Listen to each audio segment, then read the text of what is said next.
among thousands and thousands. My beloved is the most beautiful among thousands and thousands. Thank you, Lord.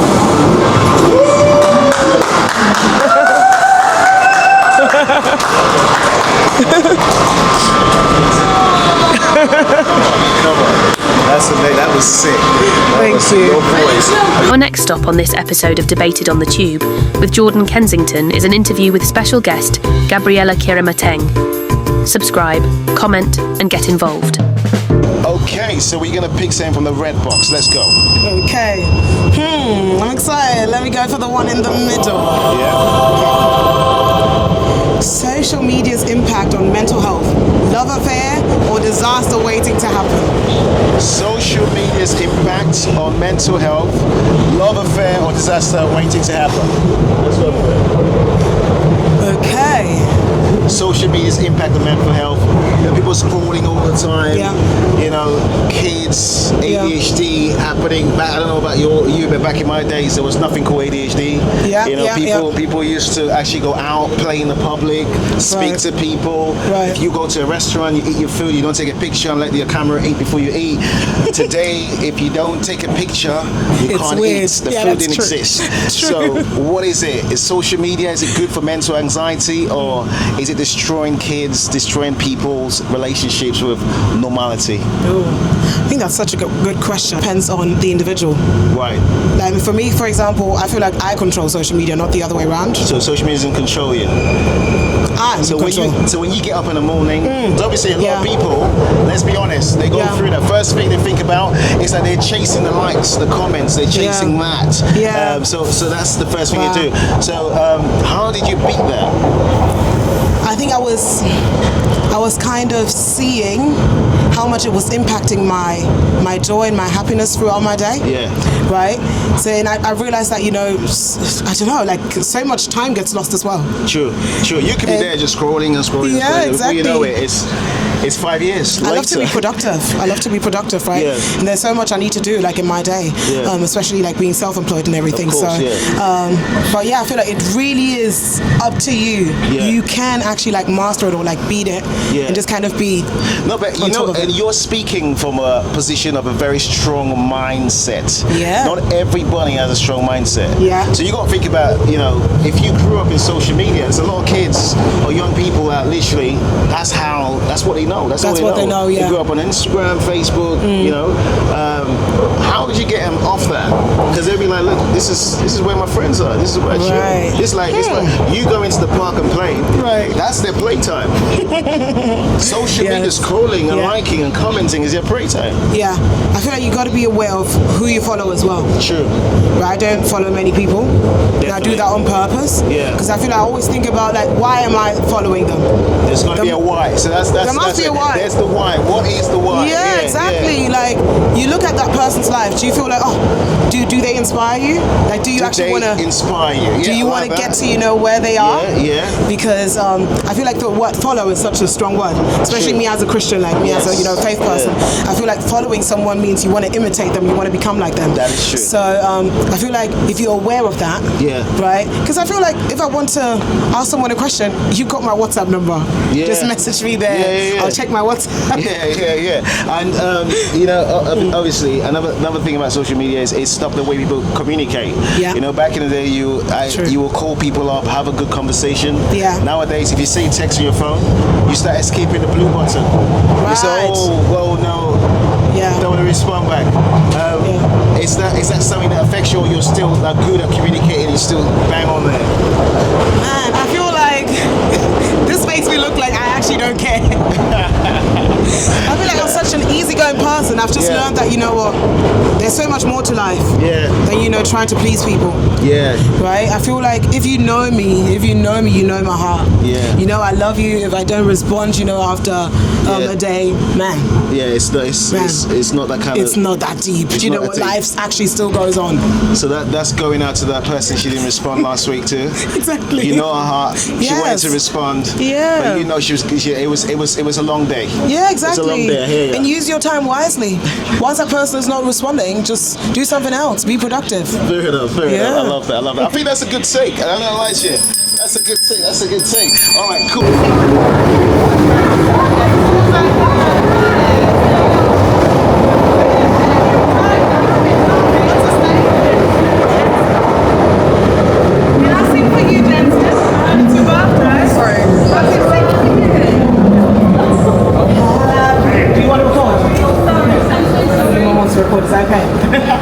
Happy birthday to you. Happy birthday to you. Happy birthday, dear Jensen. Happy birthday to you.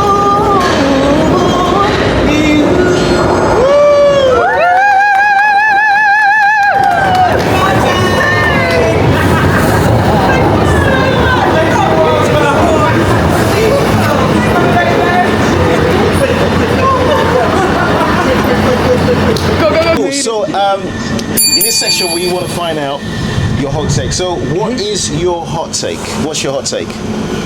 Oh my gosh, I've been put on the spot now. What's my hot take? Oh yes, okay. So, I'm not from the UK, right? Born and bred Germany. Yeah. You're from Germany? I didn't know that. Thank you. What, Bremen? No, not Bremen. So that's the only sincere in Germany. Bremen. Do you have family in Bremen? No, that's the only place I know. Anyone that says Germany, like Bremen? No. Munich, good start, but no. Dortmund. So that's like near Cologne. Guten Tag. Guten Morgen. Guten Morgen. There you go. Yes. So, what was the question again? The question was, what's your hot take? I think one thing I've noticed since moving here is that you guys, British people, your humour is so different. It is, isn't it? And you guys don't stop. The one before you, this is so funny. The comedian before you was talking, she's from Germany. Oh. And she's Australian but lived in Germany. And she was talking about German comedy, and she was like, German have no sense of humour. And that's why she's here, because the banter here is better than Germany.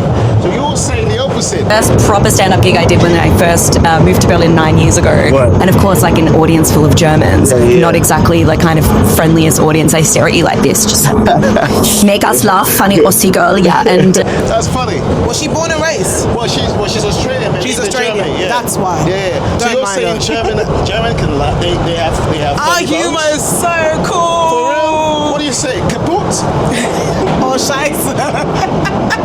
You know what kaput means to me. But I feel like here in the UK, if you guys start a joke, if someone makes a joke, everyone feels like they need to add something. Yeah. And imagine, I'm laughing throughout. Yeah. I have to wait for the last person who feels like they want to add something to finish as well before I can stop laughing. Fair enough.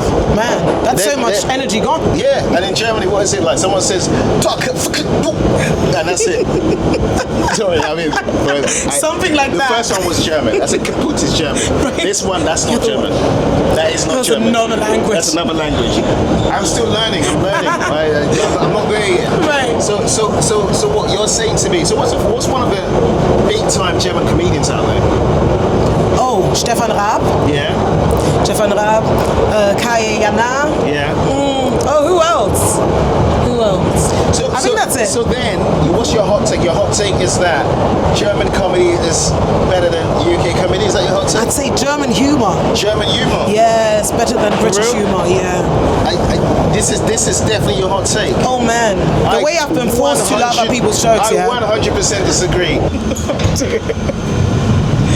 What are you gonna say now? I don't think Germans funny in the UK. Really? I don't. Can you not tell? No, you're funny. You see? But how come how long have you been here for? You have a really good accent to the UK. 7 years. Oh, there you go. I studied journalism, so I wanted to be on TV and not sound foreign. Yeah. All right, you know what? I accept your hot take. Thank you. I don't agree with it. I literally do not agree with it. Okay. But, each day I want to accept it. Exactly. You know what? I'll give you the bell to ring on that one because, there could be some German comedians that see this, and I am going to check German comedy after this, and I'll put subtitles on to find out. But you won't understand them. Subtitles. And I'll find out. Right.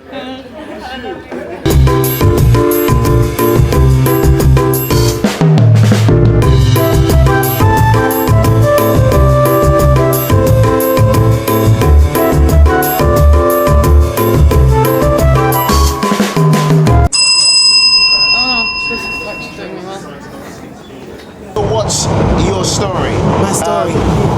Where did you start? Because the one we saw you singing earlier on. Are you a gospel singer by trade? How did you start? How did you get into it? Man, I love Jesus with all my heart. 100%, me too. Yeah. And I'm a gospel singer by calling and profession, I'd say. Yeah. And I feel like so when I sing, like it's a hard, it's like a hard matter, I would say. Yeah. Right. I don't really think about like fame and everything. It's more of like I just want to reach people. Yeah. With my faith with Jesus. Yeah. Yeah. Too late. Too late. All right. Oh, you're full, right? We are. It's all right. So now you can sit down. It's fine. Absolutely. All right. So you're saying it's you started because of your faith, right? Because of my faith. And do you feel like it was a calling? Do you feel like something that you had talent? Because you could have done anything. You could have done R&B, pop music. Yeah. Or you decided to go down that route. You feel like it was a calling for you? I feel like I know my purpose. Yes. I know why I'm here. I feel like there's no time to waste. If you know exactly where you're heading to, just stay on the course. Definitely. Right? I feel like my faith has saved me so much. So definitely. It's the reason and a lot of people, there's a lot of skepticals out there. The men call themselves atheists, all that sort of stuff. What would you say to somebody? I was speaking to a friend the other day, John. Yeah. And John will not mind me saying this. John used to be an atheist back in the day. Right. I didn't go hard on him because he's a good friend of mine. Right. And gently, after like 5 or 6 or 7 or 8 years, I sat down with John the other day. Feel where we're going. Is that yours? That's not yours, is it? No. All right. Good? You got everything, yeah? All right. Take care, mate. So I sat down with John the other day, and John said to me, Jordan, I've changed. Wow. I said, what are you talking about, John? John was like, you know what? I never believed, but now I do. I said, why? Wow. Why do you believe in God now? He goes, I've seen so many miracles that have happened that have made me believe, right? And I actually posted that. So the question is, what would you say to someone watching right now that says, do you know what, I don't believe, but what would you say to them? I would say you're missing out, first of all. Yeah. And second of all, I feel like everyone's got their own journeys. Yeah. Right? Just because it happened for me, because I was introduced to it at birth, doesn't mean, everyone's story is like that. I feel like, everyone's got their time. I feel like, God can meet people wherever they are. True. Right? True. And just think about, life just in general. Like, how did all of this happen? Yeah. The whole earth and something. Yeah. There must be something behind it. True. Like, no one can doubt that there must be something behind it. Yeah. It didn't just happen overnight, That is right? true. There's That is definitely true. thought behind it. Everything Yeah. just makes sense. The trees and everything, right? The sun, everything makes sense. Yeah. Yeah. Oh, this is good, man. This is good.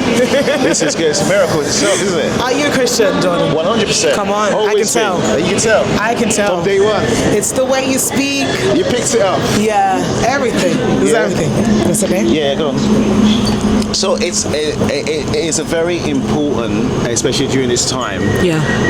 There's a lot of people going through a lot around the world, and some people are going through, poverty. Some people are going through deep stuff, and some people are losing faith because they're like, oh, do you know what? It's very difficult. What would you? So there's a lot of things going on in the world. What would you say? It's important for them to do to kind of come back or discover. You see, like Jesus said, if you seek me, you'll find me. Right? I feel like you need to be like determined to kind of find God, if that's what your heart is crying for. But at the same time, I wouldn't apply pressure. Right? So I feel like, you know what, there's hope. With each day, there's actually hope. And I feel like faith actually makes sense when life gets hard. That's true. That's when the Bible actually makes sense. That's when faith actually makes sense. Right? If everything is like lovey-dovey, everything's going well, I feel like, but it's those like difficult moments where you're like, man, I can't do this on my own. I actually need help. And not just from a normal human being, right? Who's always busy anyway. No, I actually need help from the one that created me. Because he knows what's going on, so he's the one who can drag me out of it as well. Definitely. Now, there's been a huge, I don't want to say renaissance, but it's a huge kind of research that's gone on in the industry where people have said, you know, the names that we're giving to the Most High were not actually the original names. So people are saying, oh, you know, like Jesus, there was no J when he existed. It's Yeshua. Okay, yes. God is Yahweh.